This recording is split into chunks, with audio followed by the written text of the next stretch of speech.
Hi, beautiful people. So I'm working on like angles. Still working on it. I love y'all. Thank you for your patience and understanding. If that perhaps too high, this is too low. So I'm not happy. I'm not happy. What do I do? What do I do? To take this one out? I think so. Oh, that's pretty decent. That's pretty decent. All right. Hey, beautiful people. I hope all is well. Thank you for your patience. So I actually was about to post on Instagram, like, hey, if you missed my story, then come meet me on YouTube Live. But I think it's already on Instagram, so all they would have to do is rewatch it, which is a little bit silly. But nonetheless, if you want to help a sister out and increase those views, please tell a friend to come on to Instagram Live. And on Instagram Live, I'm going to tell you guys what I think was a very juicy story. I definitely have the permission of the individual that I'm sharing this story with. So this is me like covering, you know, when you make the story and you cover it and all that kind of stuff. Okay. So live on YouTube, right? YouTube right now at Align with Alison. I mean, that's a given, right? But no, let me write that. At Align with Alison. And then you could go right on to Instagram and then you can share it and then everybody knows where we are. Okay, cool. Hey, everybody. Hey, Steph. All right. So if you were not with me on Instagram just now, or if you are my good friend and you just want to help me feel better by just staying on here or, you know, just playing in the background, like, you know, so I can get some views up, whatever it takes, I'm happy that you're here. And so I'm going to retell this story again. Okay, Tanya's going to catch the first half of the story. Hey, Malik Boo. Thank you. We live, baby. All right. So this is the situation. All of you know, because you're literally all my friends, I'm Alison from Align with Alison. I'm a dating and relationship coach. I primarily work with women who are in their 30s and early 40s to help them find the partnerships that they deserve. Normally, I work in just a coaching capacity, right? So when I coach, it's usually groups. I haven't done any individuals yet, just because coaching with groups to me, I think are more effective than individual. But nonetheless, I usually work in groups, usually over 8 weeks or over 12 weeks, right? But a couple of weeks ago, I rolled out a new service, which I didn't even announce because it's a one-off. I'm not really a big fan of one-offs because you're so limited in your information, but it's been very helpful to some people. So I call them alignment calls, right? So with an alignment call, what that means is that this person, male, female, young, old, boyfriend, husband, wife, sister, mother, job, whatever it is, this person is having a problem. That problem could be about anything. And so they have one problem, one issue. They're not looking for a husband. They're not looking for a wife. They just want my advice, someone who's a professional, someone who's absolutely unbiased. I do not have I don't have a dog in this fight. Whatever happens, happens. Like, I'm just here to tell you what I think you should do or what I would do in the circumstances, right? A lot of times people have amazing friends, but they don't want to necessarily share something that's like embarrassing or something that they know that their friends would judge them on because they don't want to have to deal with the aftermath. They don't want to have to deal with the judgment. They don't want to have to deal with the accountability. So if you call and tell your friends something like I did a couple of months ago, like, oh, I'm going to start running. And then you don't start running. And then they're going to say, hey, girl, whatever happened to you running? Now you feel stupid, right? Or even worse off, like, oh, girl, I'm going to leave him. This is what he does. And then you don't leave and you look stupid. It's not that it's your friend's fault. It's not your fault. You just have to be more mindful and not necessarily share everything. So there are lots of folks who have friends, but they are still looking for someone who's a professional, who is unbiased, who's non-judgmental, who does not have a dog in the fight. And they want some kind of guidance or something along those lines about a particular problem. It may be romantic, it may be not. So those are my alignment calls. It's a one-off deal, right? Link in bio. So a young lady booked an alignment call. Again, she's not a coaching client of mine. This is not something that's longevity. We got 30 minutes together, right? And how it works is you go, you book the call, you tell me what the general problem is, and then you book the call, we get on the call, and then you tell me a little bit more details, and then I give you actionable feedback as to what Alison would do. You ain't got to do it. This is what Alison would do. So Let me tell y'all the story. And I have permission from this young lady to tell the story. So this young woman went out with her friends one evening, right? And she told her boyfriend she was going to be home at a certain time. And then she was having a good time with her friends. So she ended up texting him and telling him, actually, babe, I'm going to stay at a couple extra hours longer. And his response was weird. Like, he was like kind of excited about it. It was just strange, right? Especially for someone who was staying home. So I would imagine if you like your boyfriend or you like their girlfriend, you kind of want them home. You want to be with them. Not that you're stifling their opportunity to have fun with their friends, but you like them. You're alone. Come home. Let's watch some TV. Let's do whatever, right? He was excited about the fact that she was not coming home as anticipated and staying out a lot later. So she kind of took that in with her, but she was having a good time with her friends, so she kept it moving. Nonetheless, she continues to have fun with her friends. She comes in around 3 o'clock, 4 o'clock in the morning. His car is there. He's in the house as she thought he would be, but it was still nagging at her that like his response to her was excitement and weird. So she's like, something's going on. So she decides that she is going to investigate by going through her boyfriend's phone. So he's sleeping. She wakes up much later, like 12 noon, because she came in so late. So she grabs his phone. She goes into the bathroom. She locks the door. And she goes through the text messages. She doesn't see anything. She goes through the pictures. She doesn't see anything. She goes through the call log. She doesn't see anything. She goes on his Instagram.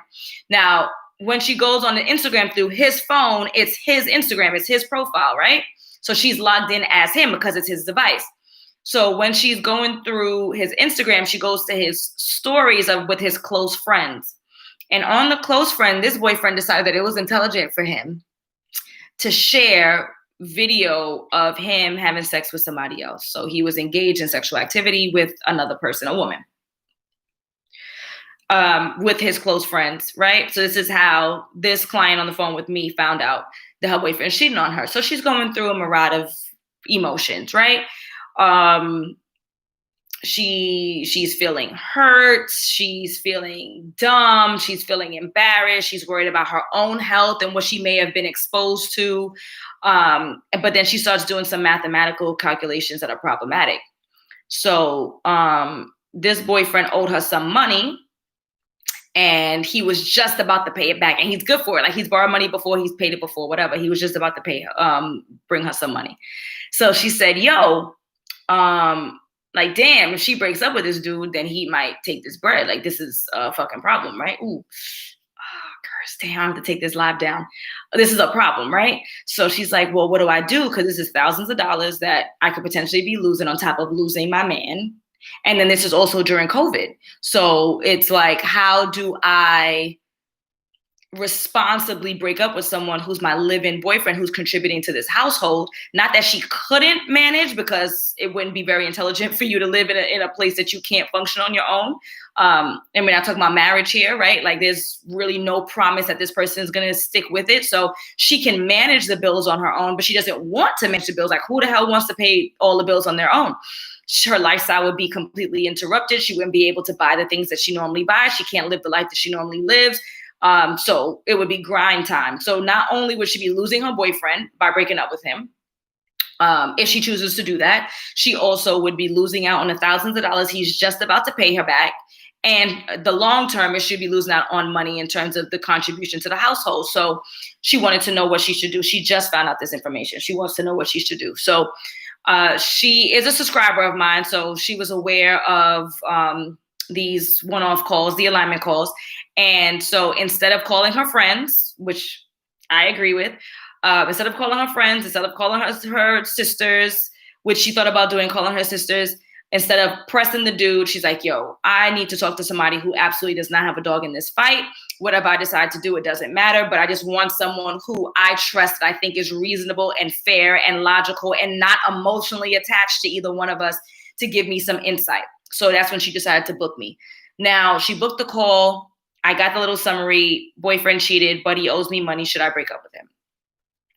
Got on the call with her immediately, right? So again, she gives me the same rundown I gave y'all. She gives me all the details, but we have 30 minutes. So time is of the essence. I need to get to the root of what the issue is here and how we're going to solve it. So what I shared on Instagram is that y'all might be surprised at my response. I don't know. And I want you guys to tell me, because the comments on, I can read it. Gasp. Whoa. Tell me what you would have done or what you would have told her to do if you were in her shoes. So what I told her, was it Federal Star? Oh, I'm reading comments from a previous video.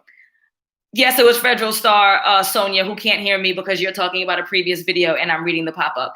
And Tanya, you know who the Federal Star comment was about another video. Anywho, so what would you do, right? I'm going to tell you what I told her to do.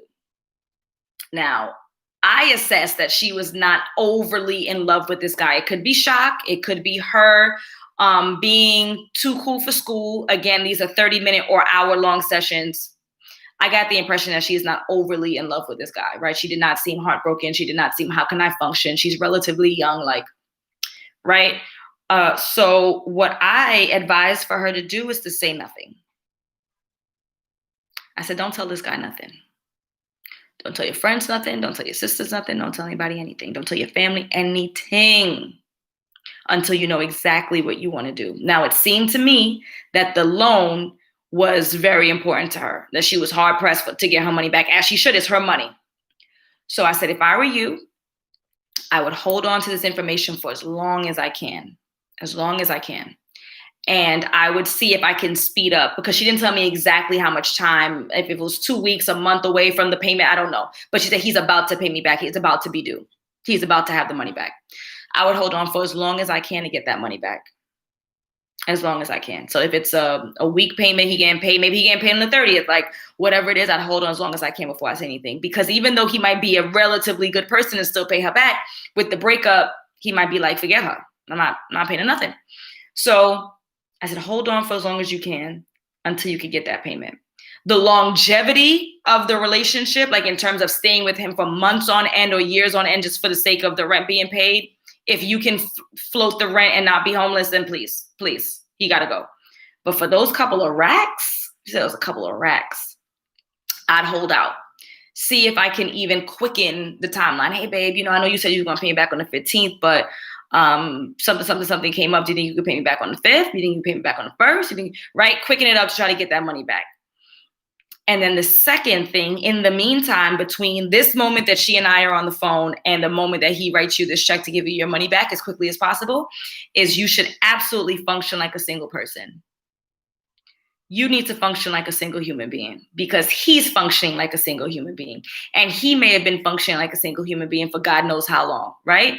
So what we're not going to do is that we're not going to be fully invested in a relationship that's half-assed. What we're not going to do is we're not going to give our all to somebody who's definitely playing us and lying to us and possibly putting our health at risk. That's what we're not going to do. So we're going to function as single people. I'm not going to inform him, because guess what? He didn't inform me. Now, what functioning like a single person may mean to one may not be the same for everybody. So I'm not suggesting that this young woman go have random sex with some stranger because he's having sex, right?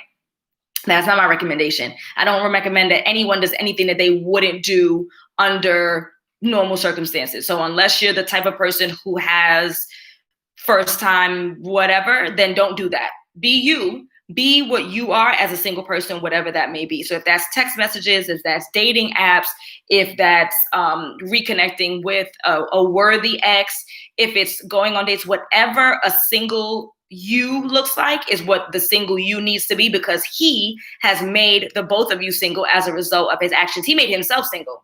And now that you're informed, you're single too. He just don't know it. Right? Just like you didn't know that you were single for however long that sexual relationship was occurring with this young woman that's on his stories. God knows if you on his stories too. But again, we got to stay focused. You need your bread back.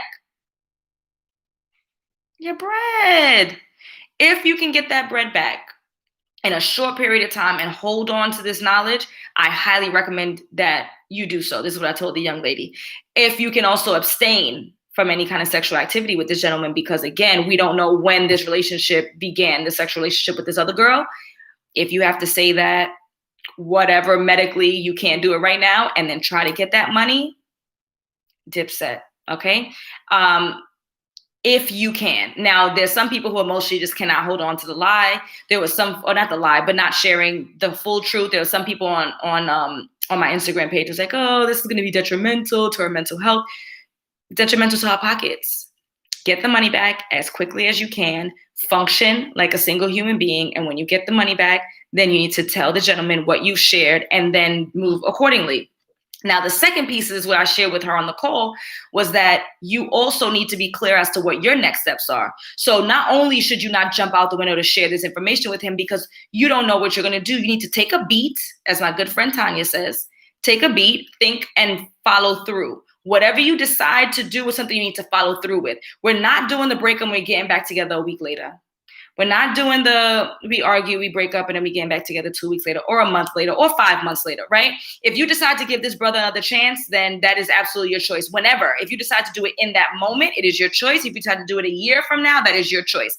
However, my recommendation is based on my experience and the experience of my friends and my experience of my loved ones and the experience of all women I've ever met, is that when you do not hold your partner accountable, they're going to continue to do the same foolishness over and over and over again. So if you choose to forgive your mate in that moment, then you have now taught him that he can do whatever the hell he wants to do to you with absolutely no recourse. If you've taught him that in 2 weeks you'll be cool, if you taught him if he buys you a gift or flowers or a ring, please God, do not accept an engagement ring in the midst of a crisis. They love to use that. Please don't. Whatever it may be, however you react to this one time of this, not one time, I shouldn't say the first time you caught him at minimum, however you react is the way that he will anticipate you will react, and that will dictate how he behaves moving forward. Moving forward. So whatever you decide to do, again, Alison does not have a dog in this fight. Whatever you decide to do is your life, but please be mindful that he is going to behave accordingly moving forward based on your actions. So, of course, I asked permission from this young lady to share this story. She said she obliged. She allowed me to share it, of course, without names. Even if she told me I could tell her name, I wouldn't say her name or his name or what city they're in or whatever. But nonetheless, I just wanted to come on here and share with you guys some of the calls that I receive in these alignment connections that I'm making, some of the issues that people are facing, and if maybe perhaps you faced it as well, maybe how you reacted, maybe you want to hear how someone else would react, how they should react, maybe you want to argue, maybe you want to agree. But I would just love to hear from the whopping 7 of you. Shout out to the 7 of you. What are your thoughts and what are some of the things that you would do? So Malika says he about to be single once he run those coins. Absolutely. So Malika says that she's leaving once she recuperates that money. And that's what I say, within reason of getting that money, right? So if he legitimately said, oh, babe, guess what? I'm actually not going to be able to get the money till February when my refund check. I can't hold out till February. But you know what I mean? Like, she indicated to me that it was coming up quickly. So if it's coming up quickly, then I would highly recommend that you hold out, get the bread, and then he's got to go. Malika said the holidays are here, get that money back. And her mental health has already been shaken by what she saw. Sonia said, hey, Sonia, you came back. Or not came back, but you came over from the other video. Sonia said, absolutely. And then Malika says, I think that was good advice that you gave her. The old me would have stormed out of that bathroom and woke his ass up. That's what most people would do, right? And then flip out and then throw things, perhaps get into a full-blown argument, full-blown tears, and then not have any next steps. Not that necessarily you need to have the answers in 10 minutes, right? Because this just happened. So I don't expect for her to have the answers as to what she should do for the remainder of her life. But please take your time and be sure as much as you can in this moment, what is the next best step before jumping out the window and going to attack this dude as he sleeps and choke him out. Let's think this through. She was actually whispering to me when she was on the phone. So I don't know if the dude was around or somebody else was around. I don't know. But nonetheless, that was my advice to her. And so at this time, I'm going to transition into recording a video. I think this might be one of my first pre-recorded videos. And if anybody wants to know why that is, I can tell you. So I feel like when you go live, there's a lower bar. The expectation is not as high, right? Your thumbnail can be anything. You might stumble over some words. The lighting might not be the best. It's whatever because it's interactive. But I feel like pre-recorded videos is an expectation of editing and beautiful thumbnails and lighting has to be right and the sound has to be perfect.